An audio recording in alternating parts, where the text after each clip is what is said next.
இந்த மாங்காய் பச்சடி சுவையாக இருக்கும். அறுசுவையும் இதில் இருக்கும்.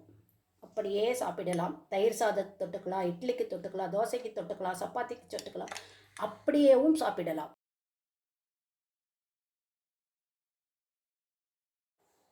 வணக்கம் நட்புக்களே.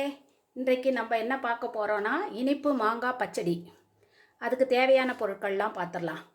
மாங்காயை தோல் எடுத்துட்டு இந்த மாதிரி மெலிசாக சீவியோ கட் பண்ணியோ வச்சுக்கணும். அப்புறம் தாளிக்கிறதுக்கு கடுகு, கொஞ்சம் பெருங்காயத்தூள், காஞ்ச மிளகா, கருவேப்பிலை, சும்மா ஒரு காஞ்ச மிளகா போதும், கொஞ்சம் மஞ்சள் தூள், கொஞ்சம் தனி மிளகாய் தூள், ரெண்டுமே 1 டேபிள் ஸ்பூன். அப்புறம் தூளாக்கிய வெல்லம், அது நீங்கள் எவ்வளோ செய்கிறீங்களோ அதுக்கு ஏற்ற மாதிரி. நான் 1 கப்பு தான் எடுத்திருக்கேன். சின்ன கப்பில் கொஞ்சம் மாங்காய் எடுத்திருக்கேன். அதுக்கு பெரிய ஸ்பூனால் 2 ஸ்பூனு வெல்லம் எடுத்திருக்கேன். இப்போது இதை எப்படி செய்யலான்னு பார்க்கலாம் வாங்க. முதல்ல அடுப்பில்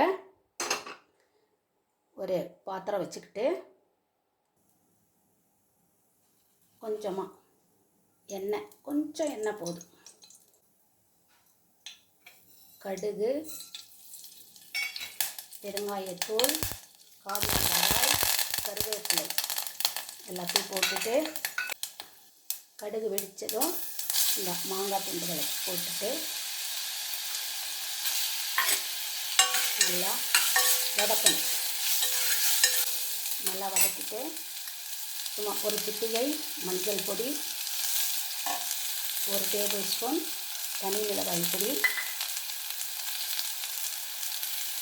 1 சிட்டிகை உப்பு போட்டுட்டு நல்லா கலந்து விட்டுட்டு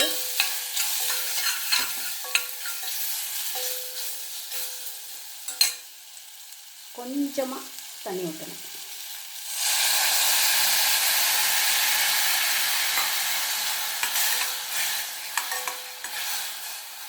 கொஞ்சமாக தண்ணி ஊற்றிட்டு மூடி போட்டு வேக விடலாம். ஒரு 5லேருந்து 7 நிமிஷம். மாங்காய் வெந்துருச்சான்னு பார்த்துட்டு மாங்காய் வெந்துருச்சான்னு பார்த்துட்டு நம்ம வச்சுருக்கிற வெல்லத்தை அதில் போட்டுடணும். போட்டு நல்லா ஒரு கலக்கிட்டு